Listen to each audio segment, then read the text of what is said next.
नमस्कार friend, BPSC academy YouTube channel में आप लोगों का स्वागत है। आज हम लेकर आए हैं स्पेक्ट्रम की आधुनिक भारत का इतिहास। तो हम इस वीडियो में पूरी तरह से स्पेक्ट्रम बुक को देखेंगे कि आखिर स्पेक्ट्रम बुक कैसी है और क्या क्या चीजें आप लोगों को मिलती है जब आप इस बुक को खरीदने जाएंगे। तो चलिए हम वीडियो की शुरुआत करते हैं। तो सबसे पहले हम देखते हैं कि यह बुक किसके द्वारा लिखी गई है। तो यह बुक राजे बहीर द्वारा लिखी गई है और स्पेक्ट्रम को आधुनिक भारत का बाइबल भी कहा जाता है, क्योंकि यूपीएससी में जितने भी प्रश्न आते हैं आधुनिक भारत से रिलेटेड वह आपको स्पेक्ट्रम में मिल जाएंगे। तो चलिए हम इस बुक के बारे में और कुछ देख लेते हैं। तो सबसे पहले देखते हैं कि यह आधुनिक भारत का जो इतिहास है वह किस वर्ष का संकलन है। तो हमारे पास जो आधुनिक भारत का इतिहास वह 2018 का संकलन है। इसके बाद है और भी संकलन आए हैं जिसमें कुछ चीजों का ऐड किया गया है। अगर आपको वह नहीं मिलते हैं तो आप इसे भी ले सकते हैं, किसी प्रकार की कोई दिक्कत नहीं है। उसके बाद हम विषय सूची पर आते हैं। तो विषय सूची कुछ इस प्रकार से है, जिसमें इसका पेज नंबर 1 है वह विषय सूची का वह फट गया है। उसका कारण है यहाँ पर कि जो बाइंडिंग इसकी है वह काफी कमजोर है, जिसके कारण पेजेस निकल जाते हैं। तो अगर आप इस बुक को ले रहे हैं तो आप यह ध्यान रखिएगा कि इसके पेज फटे ना, और अगर आप अपने तरफ से बाइंडिंग करना चाहें तो भी आप कर सकते हैं। तो हमारे पास जो चैप्टर शुरुआत होती है वह इकाई 1 से होता है, जिसमें कंपनी शासन के विरुद्ध बढ़ता विदेश यह इसका टॉपिक है। और इसका जो पहला अध्याय है, अध्याय नंबर 6, वह है 1857 से पूर्व ब्रिटिश साम्राज्य के विरुद्ध जन असंतोष। तो इस टॉपिक के साथ स्टार्ट होता है और मैं आप लोगों को एक एक कर दिखाते चलता हूं कि इसके विषय सूची किस प्रकार से है। वीडियो को रेजुलेशन को बढ़ा लीजिए और टॉपिक को आप आराम से देखते चलिए, और मैं आप लोगों को इसी प्रकार से टॉपिक दिखाते चल रहा हूं। कुल इसमें जो चैप्टर की अगर हम बात करें तो कुल कितने चैप्टर हैं, तो कुल इसमें 39 चैप्टर हैं, यानी कि 39 चैप्टर इसमें आपको मिल जाएंगे। 39 चैप्टर के साथ साथ आपको दिखा रहा हूं मैं, 39 चैप्टर के साथ साथ आपको कुछ और चीजें मिल जाएंगी। जैसे 39वां चैप्टर है इसका नेहरू के बाद भारत, यानी कि नेहरू के बाद भारत की क्या स्थितियां रही, वह इसकी आगे की टॉपिक है।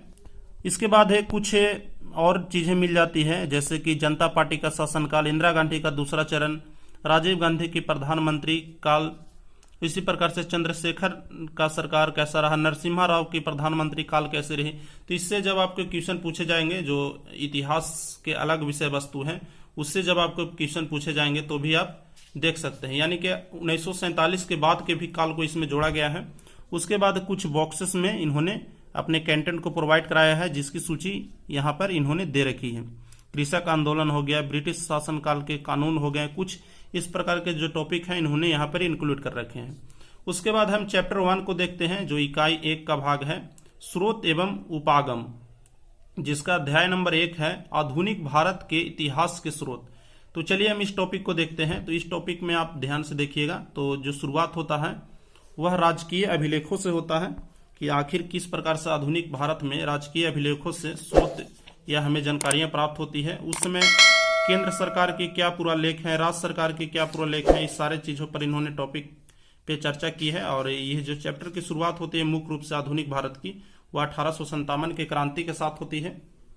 तो चलिए हम आगे की पृष्ठों को और देखते हैं। तो आगे के पृष्ठ कुछ इस प्रकार से है, कंपनी चित्रकला का विकास किस प्रकार से हुआ। और उसके बाद हर एक चैप्टर में इन्होंने एक सारांश दे रखा हुआ है, और सारांश में इस पूरे चैप्टर का कहा जाए तो शॉर्ट फॉर्म है, और यहां से आप उसको रिवीजन कर सकते हैं। जैसे कि आप देखिए पूरा लेखीय सामग्री कौन कौन से प्राप्त हुए हैं और क्या किसे कहते हैं, वो सारी चीजें इन्होंने यहाँ पर दे रखा है।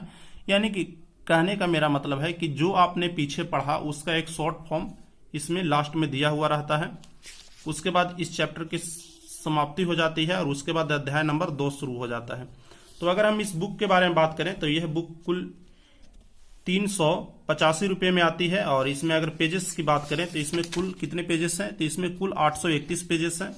और इस पुस्तक के लास्ट में कुछ बॉक्सेस भी दिए हुए हैं, जैसे आप देख लीजिए, समाचार पत्र एवं जर्नल का नाम, उसके प्रकाशन वर्ष एवं संपादक का नाम, इस प्रकार से जितने भी आप समाचार पत्र देखते होंगे उनके नाम मिल जाते हैं। फिर ब्रिटिश काल में विदेशों पर अधिकार किसका किसका था, तो नेपाल पर किसका था, सिंध पर किसका था, अफगानिस्तान पर किसका था, ये सारी चीजें इन्होंने दे रखे हैं।